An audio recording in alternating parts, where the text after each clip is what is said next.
What's up, everybody? Welcome to another episode of Gaming Without Parole. Sitting across from me this weekend, every week, he really is the new black, Desra. And sitting across from me is the other new black, Brian Paul. Hey, what's going on? Once you go Brian Paul, black and orange. You'll never free for I can't. You'll never Brian, be tall. This is it's a problem, man. I can't do things on the, what's it called when you can't improvise. That's the word, which makes this show really difficult sometimes. Humor comes in threes. That's right. Des, this is strange for us. Very strange. Because what we like to do here on Gaming Without Parole is we like to talk about maybe some underappreciated games. Right. Maybe games that were like launch games or games that maybe no one talks about, or some games that like when we talked about Smashbox. Right. I almost said Starblood. it's a game that doesn't look so hot. Yeah. But it's so much fun to play. Yeah. Or at the very least, games that have been around for a while, so that the bugs or their patches have had a chance to work their way through, and so we're getting what the developers think is the best product. Absolutely. Yeah.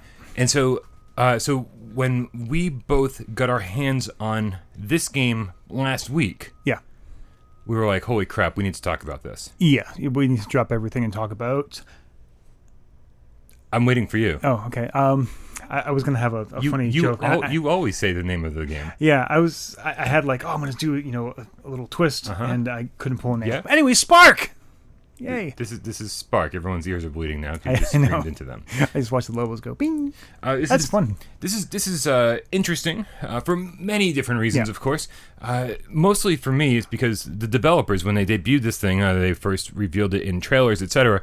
They were calling it a V-Sport. Yes. And I was like, damn, CCP, you sure know how to make me not interested in your game. Well, I remember, it was a couple months ago now where I subbed in for Michelle on an episode of the Gamescast. And we watched the trailer, and it was like you and Jeremy were absolutely this is a miss. I'm like, oh, that looks interesting. Yeah, Jeremy and I were like for $9.99 maybe. Yeah, and of course it comes out and it's like $29.99, $30, and we're like, oh, absolutely not. Apparently, it's $40 in Canada. Those poor Canadians. I know. They have so little going for them already. But you got bacon. And then this is like insult to injury. And Alanis Morissette. And snow. And Rush. And maple syrup. Yep. And Shatner. And expensive video games. Yeah. Sorry. Don't worry, man. It's worth the extra $10. That's the deal, right? Because the reason Jeremy and I were so down on this is because we were like, you're two people, you're standing in a court, and it looks like it's the only court there is. Yep. And you're just throwing a ball back and forth, or two balls as it is. And how could you possibly charge more than $10 for this? What could they possibly add to it? Even the customization factors. And it's another thing like Smashbox Arena, where you don't know how good it is until you get in there and experience it for yourself. Yeah. And even the first few matches, I was like, But man, once it gets its hooks in you. Oh, wow. So I was on board as soon as I fired up. Oh, it took me a few. Okay. Because I was like prepared. Even in my review, I said, I was like, I've never been so prepared to dislike a game ever. And then there it is. After maybe like a half an hour of playing, I was like, I can't stop. See, for me, the journey was exactly the opposite. I saw the first trailer, like, oh, that's really interesting. I want to see where they're going with this. And then just a couple weeks ago, we talked about games we're most looking forward to. And even then, I was like, I hope this is going to be good. And usually, I lived through the prequels coming out. You get hyped for something, and then you're crushed. I mean, that's what, it's going to be great. And this ends up being even better than my expectations. I've almost never been so pleasantly surprised by a game. Now, there was a reason, however, that it appealed more to you than it appealed to me. Yes. I'm not a sports guy. No. I'm not a guy who likes to do physical activities, especially with other people. Well. Insert sex joke here. But you, however... Insert. See what he did there? You have a totally different perspective on this. Yeah. So for me, I mean, like, I've talked about it in my Little Box episode, but I started out not being a sports kid at all. I was definitely an indoor kid. I'd rather play D&D than baseball, and that's actually still true. But it wasn't until I discovered some sports like rock climbing and eventually fencing, where it was more of an individual type thing. I was like, oh, physical activity can be fun. It's just, the kind of physical activity I like.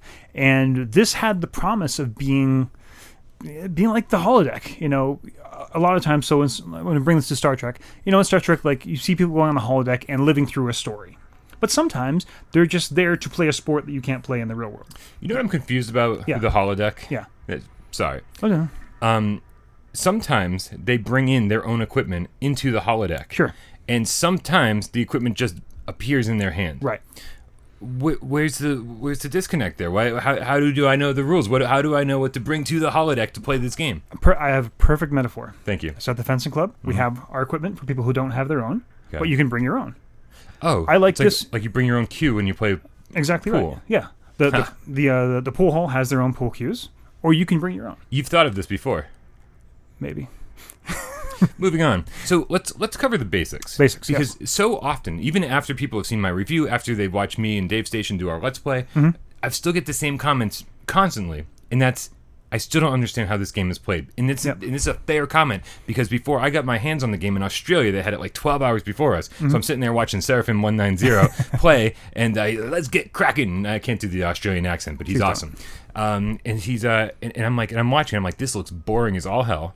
And I don't understand how to play. Well, I mean, I'm sure tennis looks boring when you're watching it too. You know, Good point.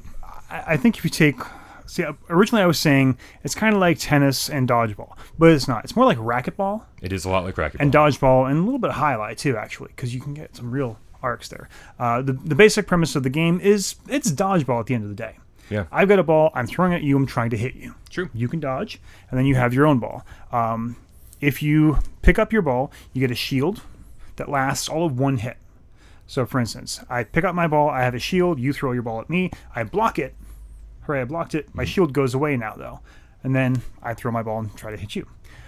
That's the basic. There is a whole idea of strikes, so there's kind of a big circle around you. So if you threw a ball at me and I dodged out of the way, off the green screen, you would get a strike, which means your ball now goes a little bit faster, gets a little bit larger. In the strike zone is an area of contention. I've found that people who've been playing this for a long time still didn't understand that the strike zone is actually two circles. There's one directly behind you, like in floating in the air, and then there's one against the back wall. Right. And the ball has to go through both of those circles to be considered a strike. I didn't even know that in my first few hours of play. Yeah, because a lot of times you'll get, the ball carrying off different walls, and it'll come down at this sharp angle, and from your perspective, it'll look like, oh, that hit the strike zone. Well, no, it missed the first strike zone and hit the second. Exactly. Zone. Yeah. Yep. So it is very simple. Like in terms of like rules, right? You both have a ball, which is amazing, which lends to the strategy. You both have a ball, which we can, yeah. We'll also get into immature jokes for children later. And so both of you having a ball lends to the strategy. Like I at first I was like, there's no way that there can be any strategy in this. There's two balls, you're just throwing them back and forth. How could this be a thing? And really, that is the strategy. Is not only how you deflect the other person's ball, and then you throw your ball. Hopefully you get two balls coming at them from two different angles. Yeah. And so they like don't even know. It's like it's very easy to freeze like a deer in headlights, right? Yeah, you're like, oh, it's coming at me from both angles, and you just go like this. Yeah. Like, the number of times I've just cringed in fear, it's countless, and that's how most people get me. But there are so many other ways to play. That's not the only way to get a hit on somebody. Yeah, I keep hammering this point, and I'm sure people who listen are sick of this, but it's like this game was kind of made for me in that we were just playing earlier today, and I was talking to Brian. It's like, as far as the strategy and interpersonal stuff goes, this is fencing. Yeah. The only difference is, and it's kind of a major one, in fencing, the distance between you and your opponent is super important. That's static in this game, so it's not. But other than that, the way you can fake out a person, or we call it a feint. As Brian was saying, like, one of the things as you get along, you want to time it so you can get their ball, block and throw at the same time. Right. So you're ready for them to throw, but of course, if you feint and get the person to throw their ball early, now you get it, and so on. Don't want to give away too many secrets, but it just like any really good sport or really good game, the basic rules are very simple, but that allows for a variety of play styles and strategies. And the great thing about this, we can talk about single player, like the single player challenges in a minute, but 99% of this game is all about multiplayer. Yeah. And so the great thing about that is, like, you're never playing against a bot. You're never playing against AI. So the interesting thing about this is, and I think I brought this up to you before, is every time you encounter a new person, it's like finishing a level in Mega Man. Yep. It's like you get to the boss and you're like, how the heck do I beat this guy? And every single time you encounter a new person, you have to figure out what their weakness is, because everybody has one. You know, some people, like, you know, refuse to, like, you know, get real low and defend around their knees, because you actually don't have limbs below your knees in this game. Right. So sometimes people think that they don't need to get that low, where, you know, but if it hits your thigh, Yeah, I guess you're in like trouble. your upper thigh is kind of where the hitbox ends. Yeah. And so, and, you know, and some people, like, refuse to, like, go high, and some people refuse to, you know, deflect shots. And so it's every single person you encounter is like this new mini boss or level boss, where you're like, I wonder what his weakness is. Yeah. And that's fascinating to me, because for somebody who doesn't like, I keep saying this, and I guess it's not true anymore. I've been saying I don't like online multiplayer competitive games, but apparently it's just not true anymore, because PlayStation VR has absolutely made me an online competitive multiplayer gamer. Yeah, that I mean, you bring up 2 points there that I kind of want to address. One is the online stuff. I was just talking to a friend of mine, hi Danny, on Facebook, and he was like saying, you know, oh God, I forgot how much I hated online gaming, because he just started playing the new Call of Battlefield Duty piece of crap, whatever. I know some of you hate it. I mean, some of you love it out there. It's not my thing. Hey, as soon as we get one in PlayStation VR, it's on, man. We're gonna love that game all over again. Zombies. But he was saying, like, you know, I forgot how much I hate people because, and I was, you know what? And props to you folks out there. The PSVR online community is fantastic. You know, I don't know if it's a function of the fact that it skews older, or there's so few of us that, you know, the names get around pretty quickly. Like, you know, you'll know, oh, that guy is kind of a jerk. But that hasn't happened yet. So, yeah, you get on there, and it's just fun. I mean, sometimes there are audio issues, so you can't really talk so well. But every experience I've had has been phenomenal. There is in-game voice chat, which is phenomenal. But, yeah, the CCP really needs to work out some of the staticky the voice chat. And if you're playing this game online, people, use headphones, please. Yeah. Otherwise, we have to tell you to use headphones, and then that takes time out. They come with the unit. They do, please, right? There's no excuse. Even the crappy ones are still good. And I'll be the first to admit I was guilty of it too. The first time I played up. Oh, it's easy to forget. Yeah, right. Yeah. It's like I'm going in to play this game, and it's like, oh, right, but everybody talks to each other. Yeah. The other point I wanted to address that you brought up, and it's funny, like, so since we've met, I've been trying to get Brian to try the whole fencing thing. And that was like the first meeting. I was like, oh, you should come check out He's like, no, that will never happen. But the whole point you had about the boss, that's why I love fencing, because every person you face is a puzzle to solve. It's, you know, it's a lot like chess. You need to figure out not just what they're going to do, but if I do this, they're going to respond that way, so then I can do this. And that kind of gameplay is a central part of Sparc. And just getting back to the amazing people we've met online, I've already told this story on the Gamescast, but I feel like it's worth repeating. Dr. Doom! All of you guys are awesome. Lewis Knight taught you a few things. Yes. Dr. Doom's amazing. Actually, Dr. Doom's running our Without Parole Games Sparc tournament. Yeah. I wasn't going to do one because you know some of our YouTube the distinguished competition. Some of our YouTube brethren are distinguished. We can't call them competition. No. We love all of you guys. There's Paul loves you all. There's other Sparc tournaments out there. So I was like, you know, other people are doing it. We're going to leave it alone. Yeah. And then the Game Cats were like, no, we want our own. And I'm like, that's fine. Okay. So we got our own. Yay. Now, so I was playing against some random people I did not know. And so it was like in getting to the end of the day, you know, and what you find eventually is that you're using your dominant hand way too much, right? And it's a shame too, because both your hands function exactly the same way in this game. It's not like this one is a shield and this one is whatever. It doesn't matter. You have two arms and you should use them both, and that takes a long time to get used to. So it was like I said, end of a very long day. I encountered 3 guys. I don't have their names handy. Go watch the Gamescast where I gave them a shout out. And I was like, oh man, my arm hurts. I'm like, my right arm is killing me. And they're all like, yeah, same here. You know, we've been using our right arm all day long. And I was like, I got to really learn to use my left hand. Yeah. And one guy goes, you guys just want to play with your left hands? And I was like, really? And so all 4 of us dropped our right move controllers down. Yep.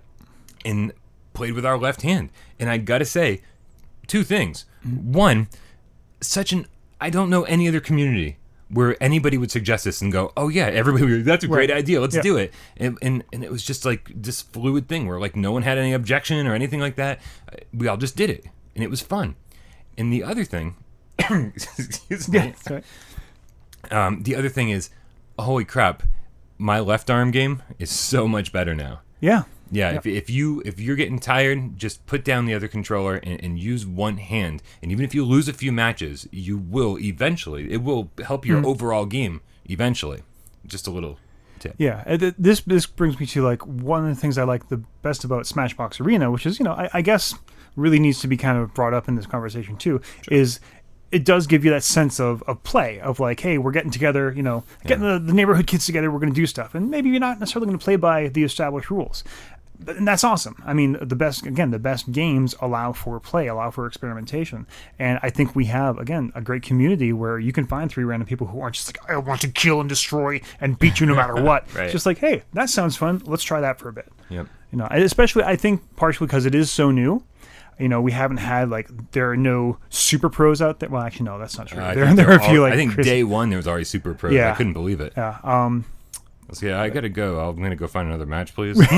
I need to win at least once. Yeah. So, one other thing about that. What was I going to? Oh, you know what? We should probably just talk about the different modes of play. Let's do it. Yeah. So, there's what's called Basic Brawl, which is exactly as we described it. It's you versus the other person. It's a 3-minute match. I keep calling them bouts, but oh well. 3-minute match to whatever amount of points. It's just at the end of time, whoever's winning. If it's tied, you go into sudden death, which I believe is a minute long. Yeah. And if you still are if you're still tied at the end of that, then it's just a draw. Right. There's a little bit of aim assist in basic, so it kind of nudges your ball kind of in the right direction. And also you have kind of knuckle guard, so even if you don't have your shield, you can still punch the ball away. The second mode is advanced brawl. Advanced it's 3 4-point rounds. So whoever gets to 4 points first wins that round, then you move on to the next round, and so on. There is no timer. So if you're both playing a very defensive game, this could be a long game. Or surprisingly, it can be a really short game as well. Yeah, because the other major difference is you don't have those knuckle guards anymore, so you can't punch. So if you've been playing a lot of basic brawl and a ball comes at you and you punch it, well, you just got hit. Yeah, it is very different. I've got to say that so far, I think Advanced is probably my favorite, and I've spent the least amount of time with it. Probably because I'm really bad at deflecting in Basic as it is. So I'm like, oh, well, this just removes that entirely. Yeah. So, but then the most interesting, or at least the most interesting to talk about, is Experimental. Yeah. So Experimental has the same rule set as Basic Brawl, except the game surface is turned as 90 degrees. No, 90 degrees would be, right. So 45 degrees. 45 degrees. So you're playing in a diamond instead of a box. Yeah. And that just screws with me. Yeah, it totally. That simple turn changes everything. How you get so used to how the ball bounces in Basic and Advanced that now you've got to figure out a whole different type of geometry. Also, because they just kind of take the court and rotate it in space like that, your playing field, your playing level is sort of hovering in the air. So if you've got some skill, you can bounce it so that the ball comes up from under, which is really hard to defend against. Really hard to defend against, and I've actually got to fault the game a little bit for this because the platform you're standing on is a solid, opaque circle. Mm-hmm. And I need to be able, why can't it be like at least somewhat transparent so that I can see the ball coming up through the ground? Otherwise, it's too late. Yeah. Sometimes you don't see a ball until the absolute last second. Right. And if you're not, because you're too busy catching your own or you get distracted or something. And so if you don't see that ball go underneath your platform, you have no idea it's coming back up at you. Can I say one thing to that? It's part of the strategy. Get good. Yeah, seriously. Yeah, it's one of those, like, you're going to have to track and predict, okay, it's bouncing here, which means you need to be, situational awareness. Like, you've got stuff flying around. It's funny, there's a lot of people calling for, I want doubles. Like, no, I don't. No. Doubles is good. That's well, you're going to have 4 balls flying around now. Well, yeah. Do you? What? There could be multiple versions. See, that's true. Everybody wants their own thing in Sparc. and if in my head, when I'm thinking about doubles, which would, I think, be fantastic, you only need 2 balls going at the same time. Yeah, that's true. Or hey, let's make it 3. Why not just Yeah. screw with everybody, right? You could have one that belongs to your team, one that belongs to the other, and then like a universal ball or something. And I do think, the experimental, there seems to be hints in the company's, discussion about that it's not just going to be this. They're going to be doing other things, messing with the gravity or things as the game progresses. Yeah. One of the things I want to do in experimental, I was like, well, if you're gonna rotate the whole thing, why not keep it rotating? Like just while you're playing, why just move the whole court while you're playing, and so like you can never just keep doing the same shot over and over. You have to adjust with the court. Yeah. And so I guess we talked about the game. There's a couple of touches. There's some things that at first they sounded like downsides to me, but I think ended up actually good. Again, there is no single player component. There are challenges and tutorials, which are fun. You basically, it's a challenge course. You have to hit targets in a certain amount of time and whatnot.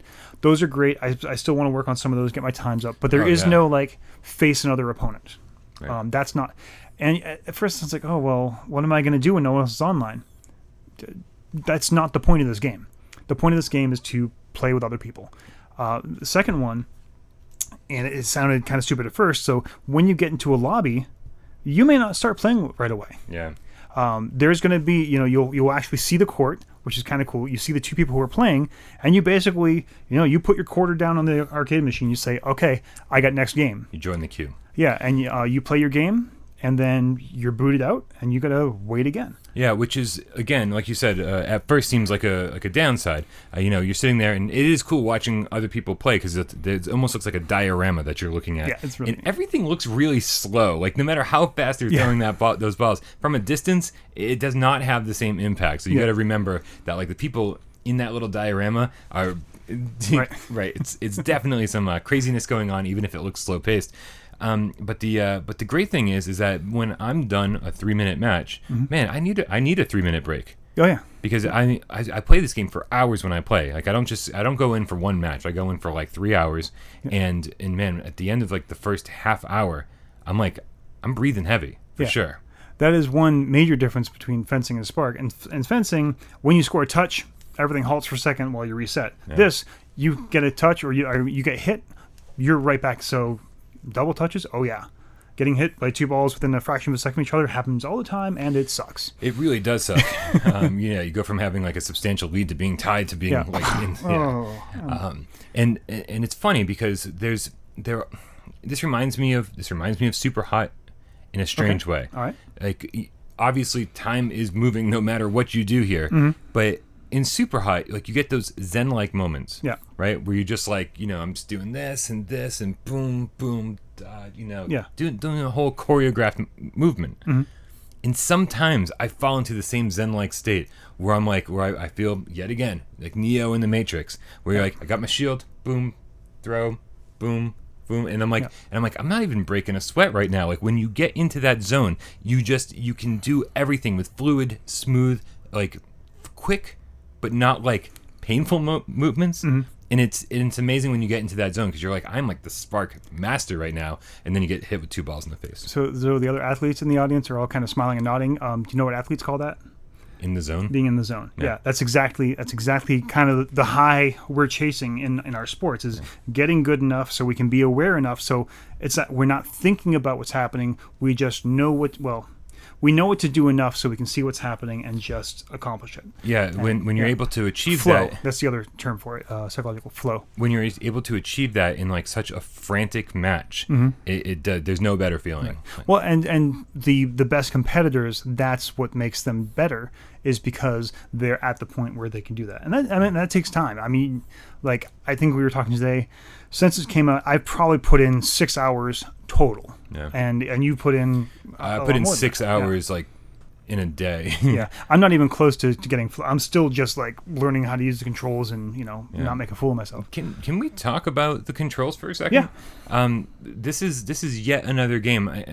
Okay, so in the comments section on a lot of our videos, I keep seeing the same thing pop up. And that's on all videos, not just Sparc related. People are refusing to buy Move controllers. People are like, Move controllers are awful. Move controllers are 7 years old. This and that, whatever, blah, blah, blah. Sparc alone is proof that these Move controllers, I mean, they've got the chops to handle things like this. Yeah, see, I couldn't be more in opposition to that. If a VR game doesn't have Move controller support, it better have a darn good reason. You know, something like Static, where not having the Move control is part of the gameplay. I play VR for immersion. I can't get immersed if I'm doing this. You know? I mean, especially like in a game like this or Super Hot, where you're standing still or just moving out of the way. Yeah. I don't like Move controllers for full locomotion. Like, I don't like having to hit a button to walk forward, Sure. or teleporting around the room. I hate all that stuff. Yeah. But for a game like this or Super Hot or hell, Job Simulator. Job Simulator, Batman, I mean, Yeah. like, the list is endless. These Move controllers are absolutely perfect. And again, you can find them really cheap when they're on sale. So there's no reason not to have them. And again, this only supports Move controllers. Right. It's not like you're going to be waving a DualShock 4 in the air. And I had a history, especially before we started the VR portion of this game, of saying, hey, you know what? You don't need to spend all the money to have a great gaming experience. You just bought a $400, $500 piece of equipment. Yeah. If you're scrounging nickels for Move controller, you know, I'm not telling you to get your priorities in order, but get your priorities in order. But yeah, play Sparc, get Move controllers. Also, give this a shot. We say this all the time, but it's better than it looks. It's a game. It's a multiplayer game for people who don't like multiplayer. Mm-hmm. And one of the great things is the social aspect. You know, we mentioned how, you know, often you'll be standing in the lobby watching another game happen while you wait for your turn. Mm-hmm. Well, there's another guy, for the most part, usually standing in that lobby with you. Yep. You guys, actually, the funny thing is like the people who are playing the game, who are standing in the court, well, those other people look like giants to them. They're like, you can mess with them. It's like, and you can hear conversations on both sides. All four people can hear each other. That brings me to another great point. These folks did an amazing job. So, it's very, very Tron-like, very future. You're all kind of plasmy and glowy. Yeah. They could have just had a flat box, but they didn't. If you look, the floor is scuffed up like it's a sports court of some kind. It looks like a basketball court. Yeah. It looks like, you other hear sports it court. When you block the ball, you know the dodgeball sound I wanted in Smashbox? Yeah. They've got it. Oh, it sounds great. You know, it sounds perfect. And so if you're playing, you can hear the person across from you very, very clearly. Yep. You can also hear the conversation of the observers, but it sounds like it's from the distance. I mean, they did not need to do that.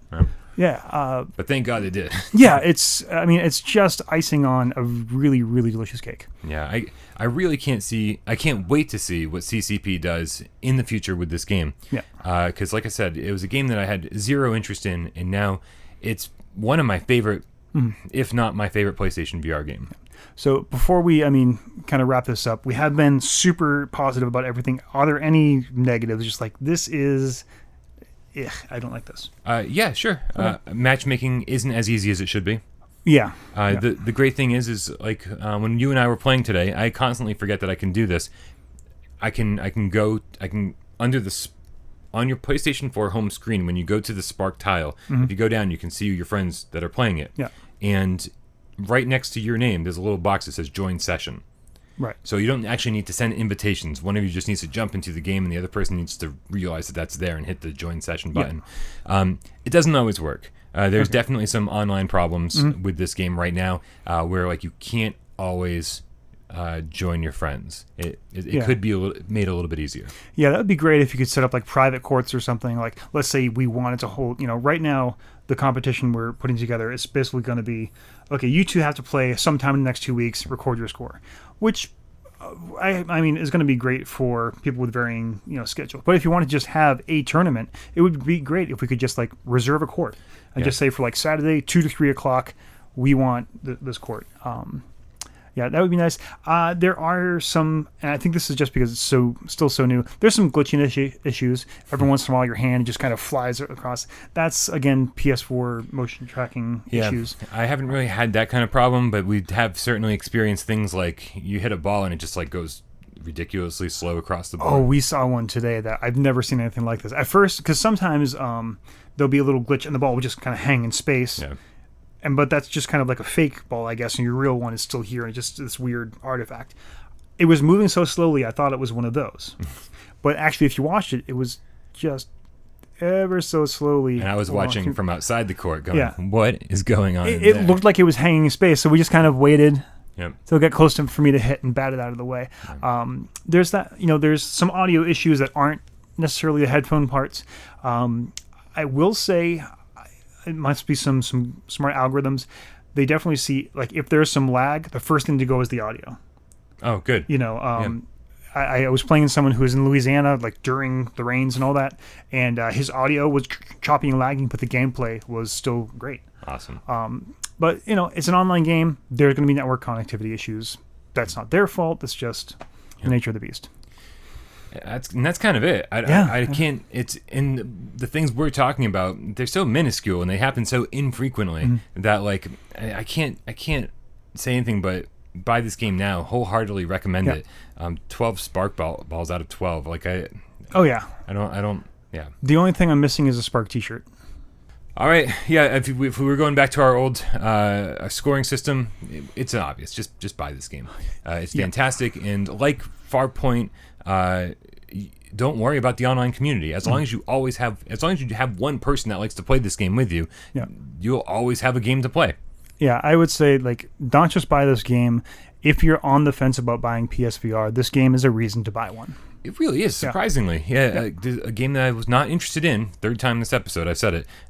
It's become, like I said, either my favorite PlayStation VR game or my second favorite, because Resident Evil 7 is just so good. Yeah. All right, Phil. Make sure in the comments below you tell us your Sparc stories, because they're always good. And make sure you add us on PlayStation Network. Yeah. That would be Dark, and he's Desra the Strange. Hello. And because we're always down to play some Sparc. And make sure you join our community on PlayStation for the Without Parole Game Cats. And I'll throw out a personal request. I don't have a lot of time at nights to play, but I have a big chunk of time in the afternoon. So if you're like a stay-at-home dad guy or gal like me, stay-at-home. Yeah, like you. Person. No, I heard you. Gender is difficult, apparently. Anyways, so mid-afternoon bouts. Yeah, let me know. And I'm usually like a 2-3 o'clock in the morning kind of guy. So whatever time you're on, one of us probably wanting to play. Yeah. Without Pro Game Cats, join the community and hey, join the Sparc tournament. Why not? Yeah. Right. Thanks, Dr. Doom. 3 O's. Yes. For Gaming Without Pro, I'm Brian Paul. I'm Desra. And we'll see you next week. Bye. Oh my God, Honcho. Sorry, forgot to say hi. I've met another fencing coach on there. The guy from Jacksonville. I know this is probably during the credits, but. For Gaming Without Pro, I'm Brian Paul. I'm Desra. And we'll see you next week. Bye.